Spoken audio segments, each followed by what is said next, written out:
Okay, if Win knows how to hit the right buttons, welcome to Butterflies of Wisdom, everyone. And it's Wednesday.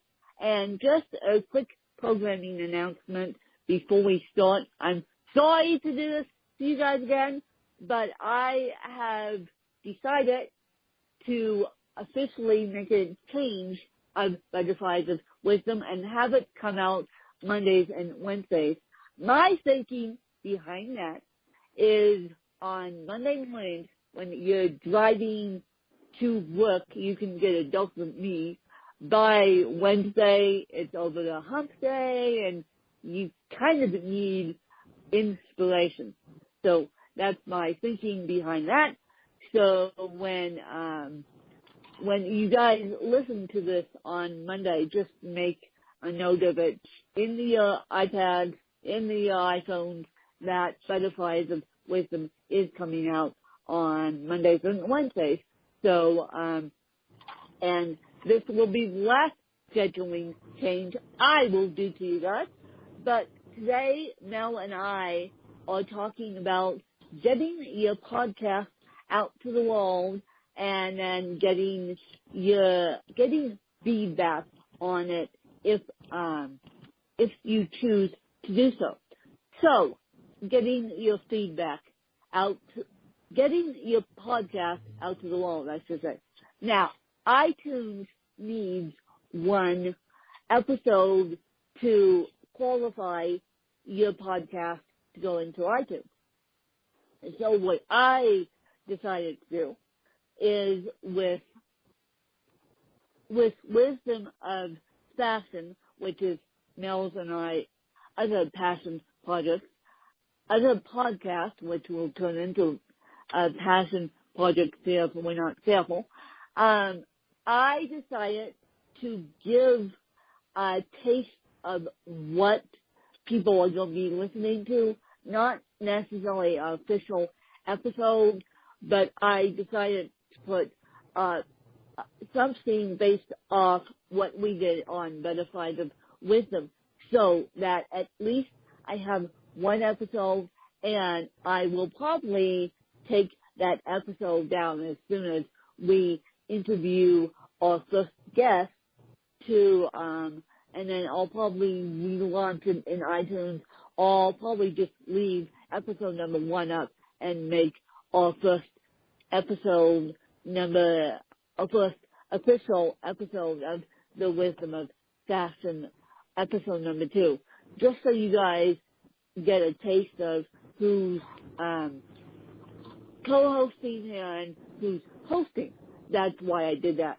Now, when I say that you need to put it in iTunes, I know we talked about the RSS feed in episode 1. I know we talked about the episode cover artwork in episode 2. So now it's time to launch it. And yes, I got scared when Butterflies of Wisdom got put in iTunes. I'm not so scared now that the Wisdom of Fashion is in iTunes, but I got scared originally as to what people are going to think of my speaking impediment and what people are going to think of my podcast. Well, coming to me, if I was doing it all over again, I would do an introduction episode just to make people aware of it. Funny enough, I've actually picked up another podcast called All Fractional Minds about mental illness. I don't have mental illness, but my partner in crime on that one does. So I convinced him to do a podcast, and he's like, oh boy, here we go. We're breaking the stigma of mental illness. So what we're going to do with that one, Fractional Minds, is do an introductory episode to give you guys a taste as to what's going on with that one. So with And the reason why I put welcome as my first episode on the Wisdom of Fashion feed is so you guys could hear Mel and I speak. So it wasn't chaos like Butterflies of Wisdom has been, but enough with my stuff going on. And so now you want to get feedback. Now, you can say, I have gotten good feedback, I have gotten bad feedback. It's the same thing when you publish a book. You don't know whether your readers will like it. You don't know whether your readers will not like it. Now, granted, I have been known to screw up people's names live on air. And it took them, I'm not kidding, it took this one person 3 months to get back to me about this feedback. And of course, she won't share my episode because her name is screwed up in it. Now, granted, I apologize. She accepted my apology, and now granted, we're all imperfect humans.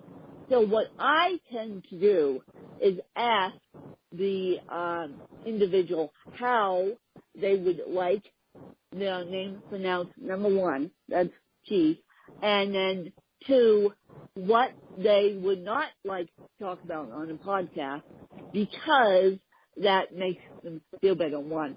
And 2, sometimes when you get a sticky situation with a 9-to-5 job, sometimes they say, don't talk about us in public private. So that's why I kind of ask this question before I interview people. But I take feedback because I published a book and because I did the 3 million podcast afterwards. I take feedback with a grain of salt. I don't necessarily take it personally, and so I don't necessarily take it personally. And so what ends up happening is I end up saying, oh, this is positive feedback, and this is what's going to happen. Does that make sense to you, Mel? Yes, it does. You know, as you were describing all that, I couldn't help but think, for me personally, I think all feedback is positive because unless your character is being assassinated and a person is just destroying you as a person, then if they're giving you intelligent feedback or even just a harsh opinion about what you've done, whether it's negative or positive, I think it behooves you to just take the emotion out of it and really listen and look at it. Even write it down and look at the words and see, is there really any part of this that's applicable to me that I can use to improve what I'm doing? That's a very hard and difficult thing to do because we don't want our egos bruised. And like I said, unless a person's, assassinating your character, which hopefully they're not, but they're really giving you in their own way, delivering some sort of a feedback, whether, it's painful or not, there's something to be learned there. There's something. And if you're not open-minded enough and strong enough to put aside the emotion for a moment and think, okay, my podcast is a business. Okay, my internal and external customers are the same. They are the people who are listening to what I'm saying. So let me really look at what they're saying, and does this apply to me? And if it doesn't, okay. And if it does, what am I willing to do to make adjustments so that I can improve? That's what I think is important and how feedback should be viewed. What do you think? Well, in this particular case, I learned from my feedback, and now I'm asking people flat out, how do you pronounce your name? Because quite quite frankly, it doesn't really annoy me, you guys, when you do this, but some of you, and you'll go when you hear this, some of you completely skip my first name and just go directly to the middle name. And to those of you who do, that is my feedback for you. Don't go directly to my middle name.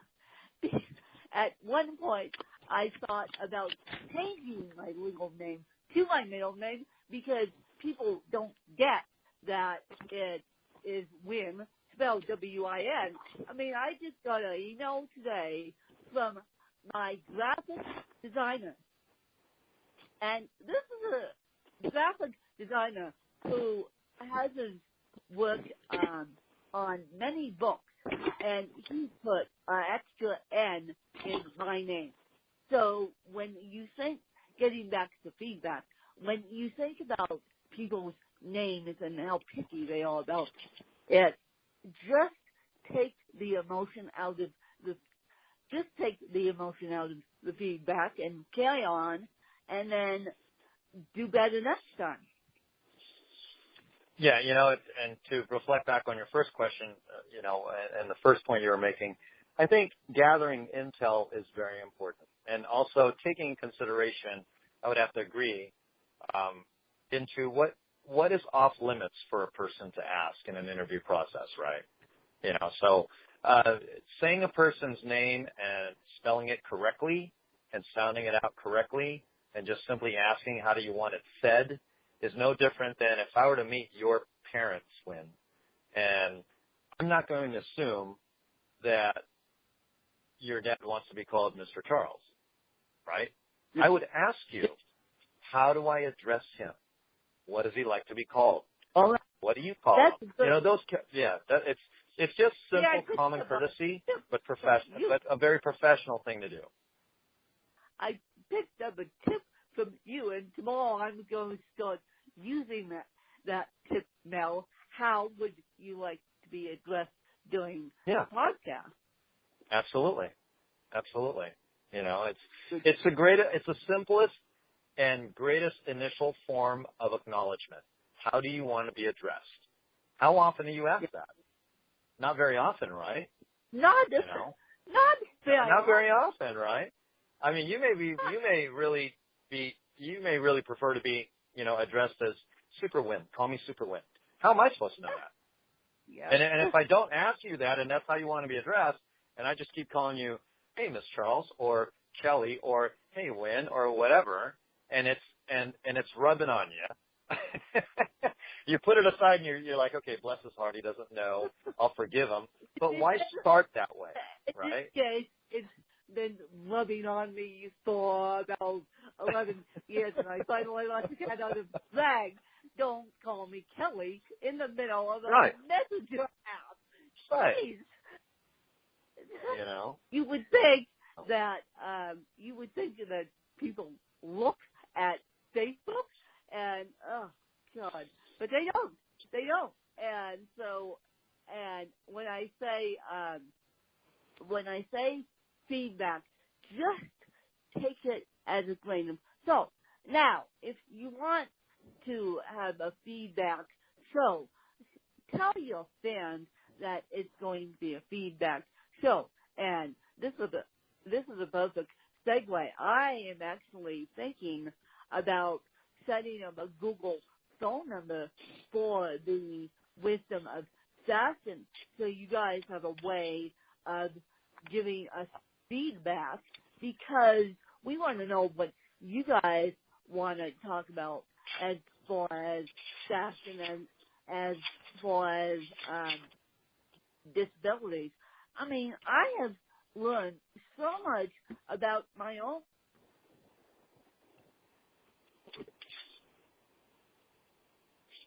Are you there, Wynn? The day. Yeah. So someone asked me the other day, what has been your biggest confidence builder over doing this podcast? And they asked me that at the end of interview. and I know who the interviewee was. It was Benjamin, and we talked about education, and I interviewed him on Monday. The episode will be out before this episode comes out next Monday. And so he asked me what was my biggest confidence builder. And no, and I said, clearing up a speech impediment. Believe it or not,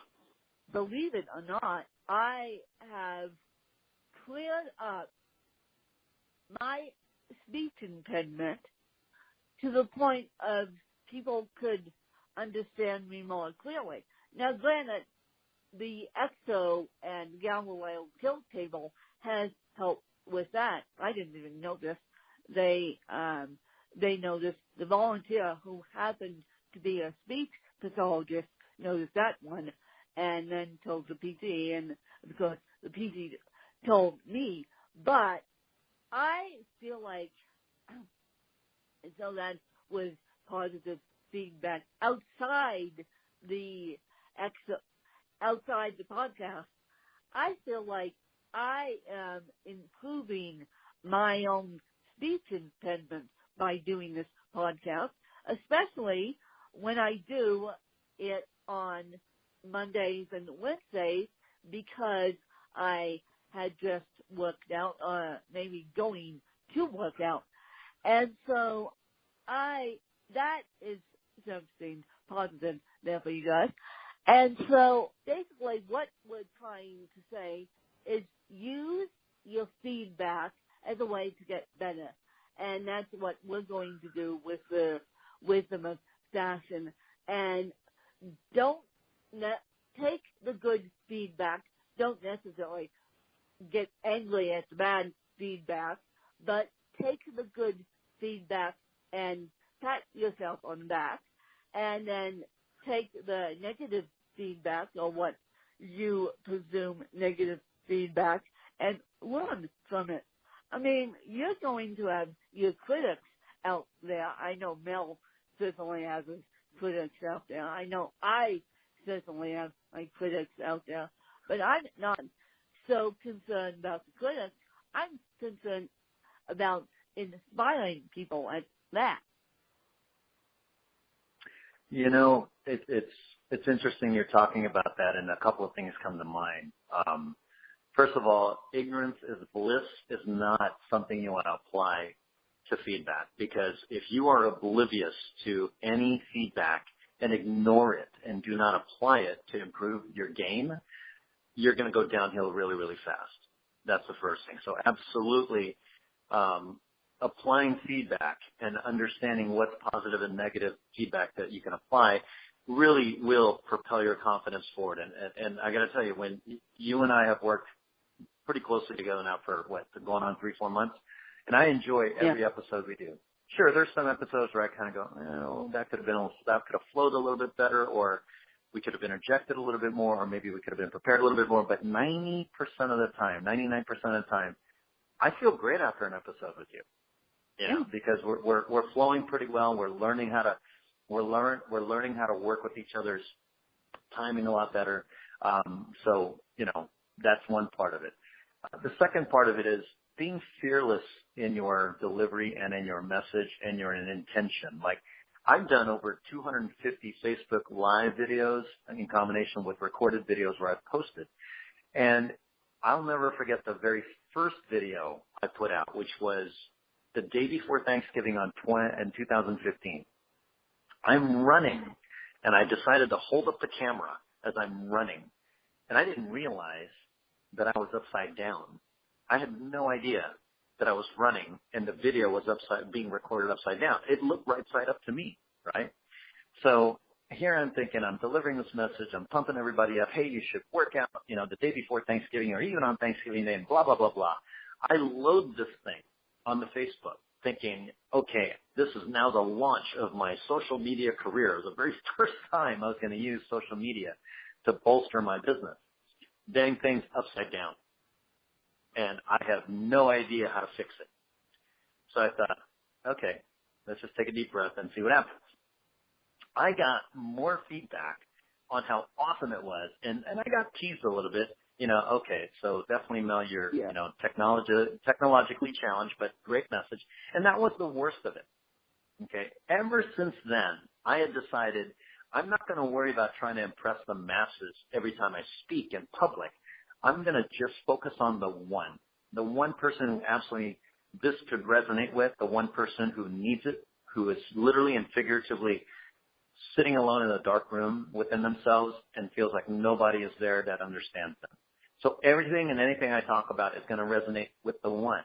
Obviously, it's more than one person that it resonates with, but that is the perspective I take, and it helps me be confident in what I say. It helps me fearlessly release content out there without thinking, oh, God, I'm going to look like a real dork, or this is wrong and this is that. Because the worst thing you want to do is self-criticize yourself before you even launch something. Therefore, you're going to deny somebody of your brilliance, and you're going to deny somebody of a powerful message that could help them, right? So I'm looking forward to this Wisdom of Fashion podcast in a sense that it's something new. It's with fashion. I love fashion. I love improving people's lives and adding value to them, and I believe we're going to. You're definitely going to win because you are in that demographic, So anyway, that's just my perspective on the whole thing right now. And someone sent me about a good year ago. Someone said, "Win," and this is a professional podcaster who I'm actually going to the shout out to. His podcast, he actually does it with his partner in life too, Kamala, and his name is Luis, and his podcast is Thriving Launch, and he interviews some of the top guests like Jack Canfield. I don't know. It's 5 days a week, and Jack Canfield is on there. And if you're living in the rock and don't know who Jack Canfield is, Jack Canfield gained his success by doing Chicken Soup for the Soul anthology, and since branched off into doing many other soul anthologies. So Luis said to me about a good year ago, because he is a podcasting coach, he goes, "Win, if you don't pick up the disabled niche, no one else will." And so I have been, funny enough, I've been dreaming about not only going back to school, but going back to journalism school. Funny enough, since 2006, I think it's time for me to pick up the ball and run with it. Geez, since my original back operation, I have been thinking of this, and if I didn't pick up the butterflies of wisdom terminology, it would have been lessons with DT, or it would have been the wisdom of fashion way back when. But since I picked up the butterflies of wisdom terminology, I can't necessarily change it. I guess I could, but it's a heck of a lot of work once you pick up one terminology, then decide to change it. So I think it's time for me to pick up the ball and run with the physical and mental disabilities, because mental disabilities are so huge in this country, and Mel can probably second that.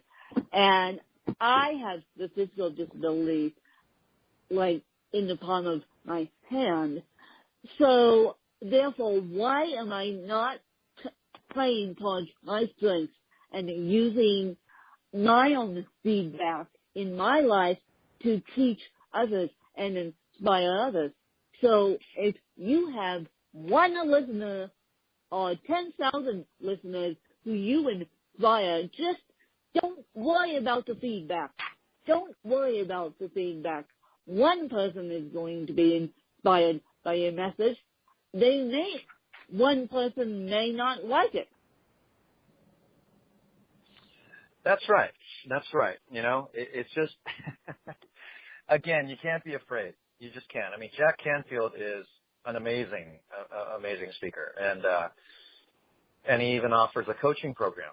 So he's involved in that. And there's a person right there who has no fear in putting out their message, and you just can't be afraid. Feedback is very valuable if you understand how valuable it can be. Don't be afraid of it. Don't think it's the death of your career or of yourself as a person.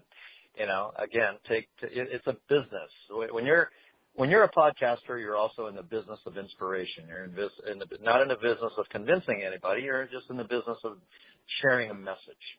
And so take the emotion out of it when you get feedback. Just look at it and go, okay, well, where does that apply? Or is it a technical thing? Is it a phonetical thing? Is it a content thing? Am I interrupting my co-host or whatever, right? And just take it to heart or not, and just go, well, no, I got that covered. No, I got that covered. No, that person's way off. I definitely got that covered. Okay, then move on. Yeah. And you just get better and better at it, right? Yeah. And I believe, yes, you do. And I believe after you interview me on my feelings on education, thank you very much, next Friday, we're going to go back to this, and I know episode 4 would be peaking in it, and I'm going to get into why I got into podcasting in the first place, because as I said, I alluded to it a little bit, but as I said, I am dominating as a woman the podcasting field as a woman with cerebral palsy, because not very many disabled podcasters are out there sharing their methods. One, they're all men. Two, I believe I'm the only woman with cerebral palsy doing this. So, yeah, we need more women in podcasting. One, we need more women with different disabilities, too, in podcasting to share their experiences. See, this is my PSA/feedback. So I just want to let you guys know you can always shoot me. You can always find me on Facebook, find me via Facebook Messenger, and leave me feedback. I'm sure you could leave Mel feedback too. And so, Mel, is there any closing thoughts on this episode that you want to close out with? Yeah, actually, I was just going to say that, oh, criminy. You have to forgive me, I lost my train of thought here. But, okay, I remember what I was going to say. You were saying that you need more women to step up to be podcasters, and you also need more women who have disabilities.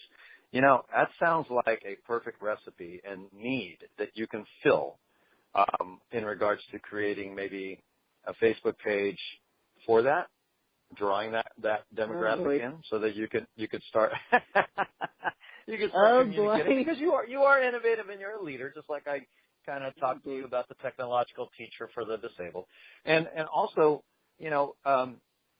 creating a forum, like maybe not so much a town hall meeting, but more so creating a poll or a quiz or something to get feedback from women who are disabled that maybe are afraid to speak up but don't realize they really have a strong voice, right? So how do you find the people that could be talented? Yeah, if you're like-minded and you have a common bond, that's the first step. And then you have a very great way.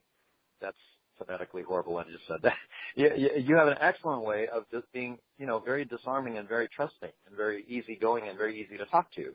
So I would imagine that you wouldn't have any problem or any trouble finding other people who think and, has the same values of you that are female and also have disabilities. And I bet it could strengthen your game because you can learn a lot from each other. That's what I think about that. So anyway, you add a lot of value. Funny. And, yeah. It's funny you say that because obviously. I was in the XO this week, and the PT on Monday says, do you have any cerebral palsy support groups up here? And then I got to thinking of it, and I said to her, I said, no, I'm it. I'm my own cerebral palsy support group. And then I got to thinking of it, yeah, we can make this huge movement, thank you very much, through the podcasting field, because we need more women voices, and we need more women voices with disability. I'm sorry, you guys, literally, you guys need to step up and help the women. I mean, podcasting is predominantly taken over by guys. I'm sorry, but there's not enough women in general in podcasting, with or without a disability, but especially with a disability. And the disability I would like to learn about first is cystic fibrosis, honestly, because that's a chronic illness that affects your lungs. And so if anyone has or knows someone with cystic fibrosis, please reach out to Butterflies of Wisdom, especially if you're doing a movement in a fashion field, because I want to not only interview, I don't know about but I want to interview the up-and-coming disabled fashion designers. That's a good concept. And so they know so that people know what's going on for the disabled community, not only the able-bodied up-and-coming fashion designers, but now here's my PSA on that, and then I'm going to let Mel close out the show. My PSA is Ralph Lauren did a whole fashion line for the disabled. And I don't know if you guys heard my interview with Haley M. Haley M is doing a fashion line of undergarments for the disabled as well. So she's doing the disabled movement as for undergarments. But I want you to go look at what Ralph Lauren did. Just type in Ralph Lauren, the disabled fashion line, Ralph Lauren. And because he is a very famous fashion designer, but yet he is now starting to cater to the disabled. And so if you guys know of, so if you guys know of anyone who is an up-and-coming fashion designer and wants to be featured on Butterflies of Wisdom as to help the disabled, especially if they're disabled as well, please let Mel and I know. We need your feedback and we need your help on this one. Mel's got someone lined up for first episode, but I also have a Twitter account, Wisdom of Fashion, for that one, if you guys want to follow me on that one and figure out how we can work together. See how I tie up this show? It's how we can work together using feedback. I didn't say take feedback with a grain of salt and leave it at that. That I want you guys' feedback, and certainly Mel does too, to make this show better and to make it stronger and to make both podcasts bigger and better and stronger. So now we need feedback. Now we need your help, and Mel and I will do the rest of it and produce the best show we can. Absolutely, and I look forward to every recording that we do because we just get better and better. And it's just a lot of fun to do. That's another thing, right, Wynn? If you're not having fun doing it, why do it at all? It's hard enough. Why do it at all? In any kind of, yeah. You know, I truly enjoy the time. I absolutely do. If you're not having fun doing it, why do it at all? And I think it's a waste of time. I think episode 3 of this mini-sode should be picking your niche, because I know there's a lot of niches out there, and some are not called upon yet, some are, but everyone has a different spin on the niches that are called upon in the podcasting hemisphere. Right. Well, I'm looking forward to Butterflies of Wisdom for sure. I think it's going to be terrific. It's innovative, and it's new. It's fun, and I can't wait for it to get launched. And then you are also looking. See what you didn't know. I'm actually going to use this as a feedback opportunity. I think you meant wisdom of fashion. Oh, did I do that? Yes. Did I really do that? Oh, yes. Melvin. Yes, you did that. That's the theme of the show. My. All right. That's awesome. This is going to, this is why we need other people's feedback, because right. You really did that, Mel. You really did that, Mel. And so that's okay. That one. Yeah, That's awesome. You really deserve that one as feedback. But as we said, we would like your feedback. And now, where can people drop a line to you and give you their feedback as well?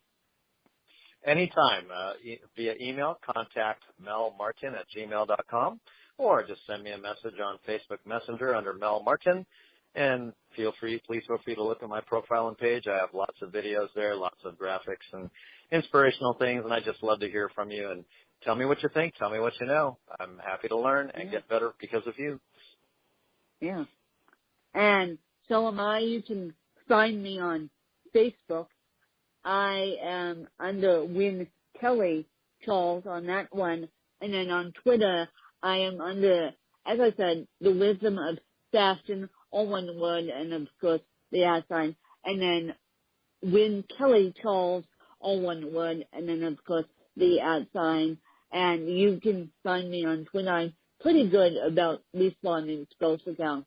So, and I'm excellent in responding to Facebook Messenger. So that's a wrap for this episode, and the episode 3 will be picking your niche of who you want to dominate and how I would do it, my suggestions.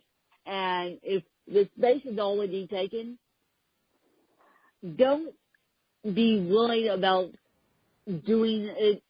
Be worried that the space is already taken. Don't be worried about necessarily sharing your message in the same niche, because we all have unique points of views on everything. So I'm going to wrap this episode up, and I hope you guys enjoyed another fabulous episode. Thanks to you guys. Thank you guys. Take care.